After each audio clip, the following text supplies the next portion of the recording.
Hey, I'm Greg, and it's that season of the year. Time to make some maple syrup? Well, it's time to collect some sap first, and then we can make some syrup. Sap starts running in the later part of the winter when the days are above freezing and the nights are below freezing. You want both to be the case at the same time for a good sap run. Also known as mud season. There's a little space here. I put my buckets on the ground, so I need a reasonably level space without so much brush, so I think here should be good. So we want to put a little distance between our new hole and where our former holes were.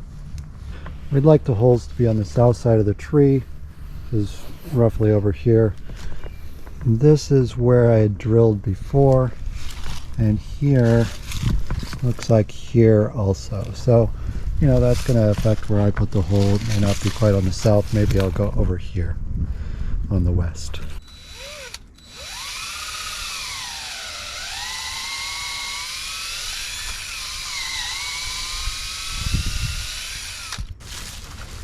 I'm just running it in and out a few times at the end to get the sawdust out of the hole. That's good.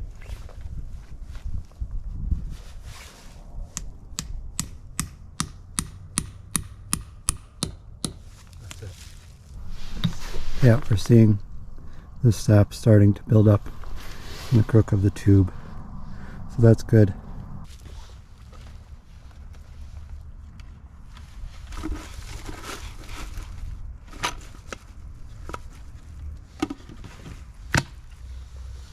So some people will drill a hole in the top of the bucket.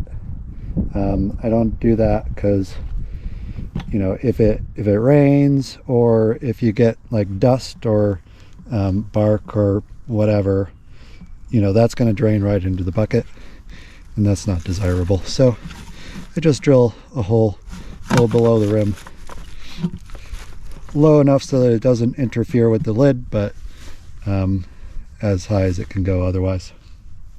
So that works well. Yeah, you can hear it dripping. It's a good sign. So cleanliness is very important because when you boil down the sap to make the syrup, you know, you're boiling down like 40 gallons, 50 gallons of sap for 1 gallon of syrup. So if you have whatever, you know, bleach, soap, dust, dirt, whatever it is, anything that's not going to boil off in the boiling process and that's not going to be filtered out before you boil, it's staying in the syrup, and it's going to be 40 to 50 times as strong in the finished result than it is in the sap. So you got to make sure it's clean. With the buckets, if I can get away with just scrubbing them well and rinsing them, then that's what I do.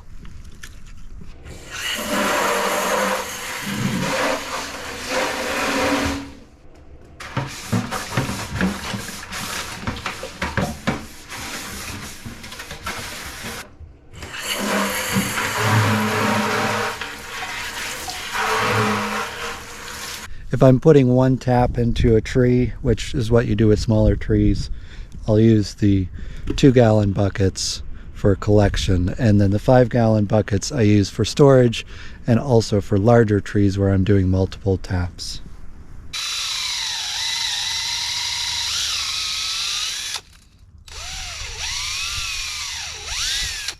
Nice and juicy.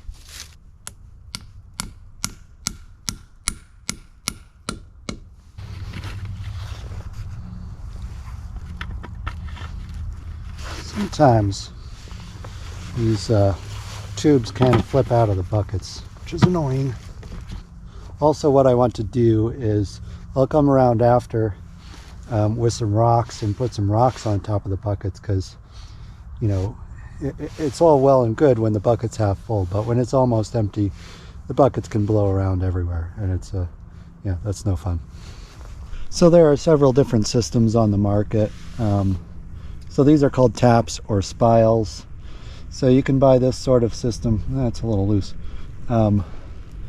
where they connect to tubing and you just run it to the bucket. You can do the whole system where you have a whole system of tubing with main lines and small lines and yada yada, and one central container that you're running it to. My trees are pretty spread out. I'm not doing a ton of them. I'm probably doing 8 taps, so there's no point to me in doing that. On top of that, there are, there's the old school system where you have the galvanized buckets that hang on a tap. So there's a specific kind of tap that you use for that. And then there are also what they call sap sacks, which are, it's a food grade plastic bag, and there's a specific tap and a specific sap sack holder that goes with that system. So with some of those systems, the taps are system specific, so you can't just buy anything and expect it to do whatever you want. So there's a difference in cost between the different systems on the market. The traditional galvanized buckets that you hang from the tap, they're pretty expensive. It's a one-time cost, of course, but still it's pretty expensive buy-in. This is a pretty affordable type of system. You just got a tap, a tube, and you supply the bucket.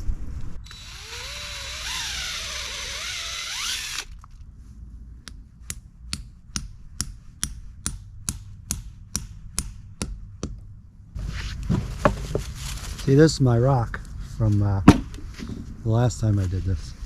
So I have several sugar maples on my property. I've got a few really nice big ones like this, and I've got several smaller ones, and I have like these 2 medium ones that have really been growing nicely in the past few years.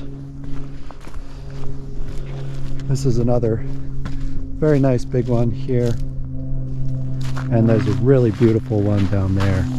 There are a couple more up that way. I could hook up a lot more taps than I'm doing. I'm doing 8 this year. I usually do 10, but if I don't need more syrup, why do I need more taps, right? You don't really need to rotate, but I try to rotate between trees each year, but the problem is that I don't really keep track, so that's an issue. Okay, so I'm all tapped out. I've got a couple taps in this big tree here with a 5-gallon bucket. I've got 1 each in these medium-sized trees, 2-gallon buckets. I've got a smaller tree up there.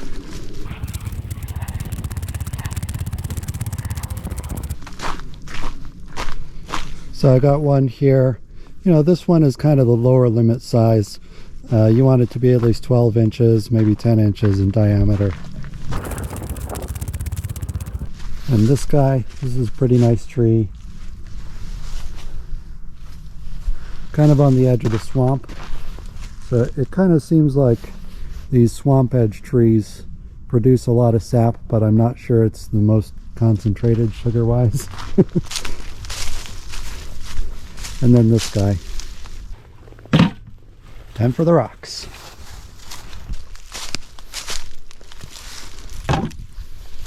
So you need containers to collect the sap, and then you need containers to store the sap, and they should be food grade.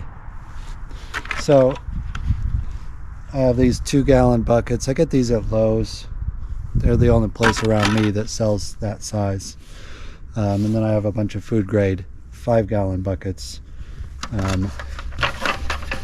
Like these from Tractor Supply, because the label is printed on. It's not a paper label. Because what happens is, with the paper labels, they get all nasty, and then they get moldy too. They're hard to take off. And so when you clean the buckets at the end of the season, if you don't do a perfect job of drying them out, then you end up with that damp label there, and you've got your buckets all stacked up, and so you can have a little mold problem. Not serious, but it's something to clean off, and you don't really want mold. So I like these. In my area, as far as I know, the only place around that sells 5-gallon bucket lids that are food grade is Lowe's. Now you might be able to get food grade buckets for free. Like if you go to a grocery, if you go to the bakery department, they might have like frosting buckets or something. You could also use like water jugs, that sort of thing. Whatever you use, you want to make sure that there's no residue of the previous product. Like milk jugs are hard to clean out well. That's what I find. If you got a bunch of free buckets and they were previously used for pickles, like, no. That is not going to come out. Food grade buckets will generally have a label, something like that, food grade, BPA free. You know, this one is kind of worn out. I can get these 1-gallon buckets, kind of light duty, for free from my local health food store, but 1 gallon is kind of on the small side. If you only collect once a day, it might overflow before the end of the day.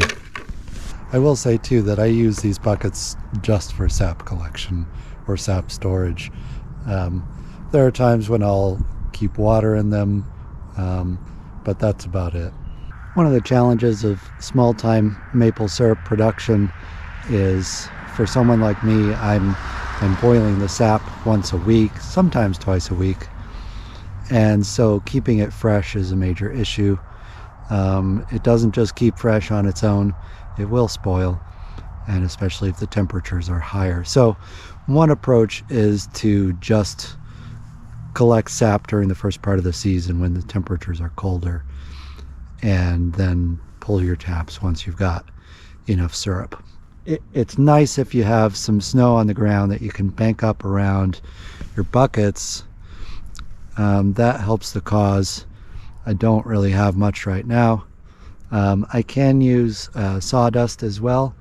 That works as an insulator. Of course, you can't pile it over the bucket because you need to access the bucket. So when it's getting warmer, I'll take a bit of the sap each day and use some freezer safe food containers and put the sap in the containers and put them in the freezer. Just make big ice cubes and I'll put those in the buckets or put them in the storage buckets, and that helps the cause.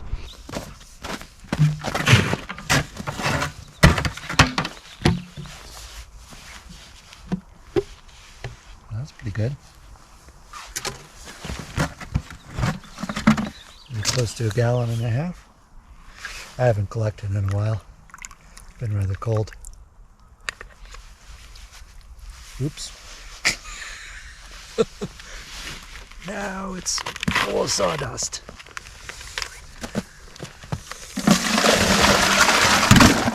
Plunk.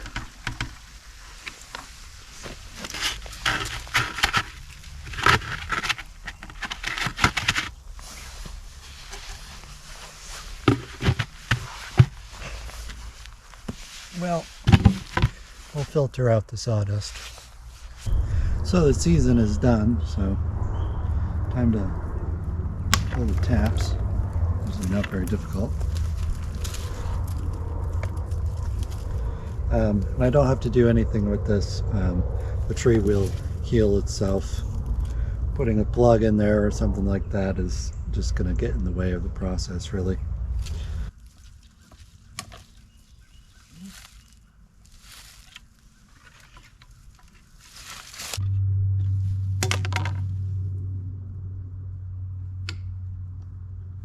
Cake.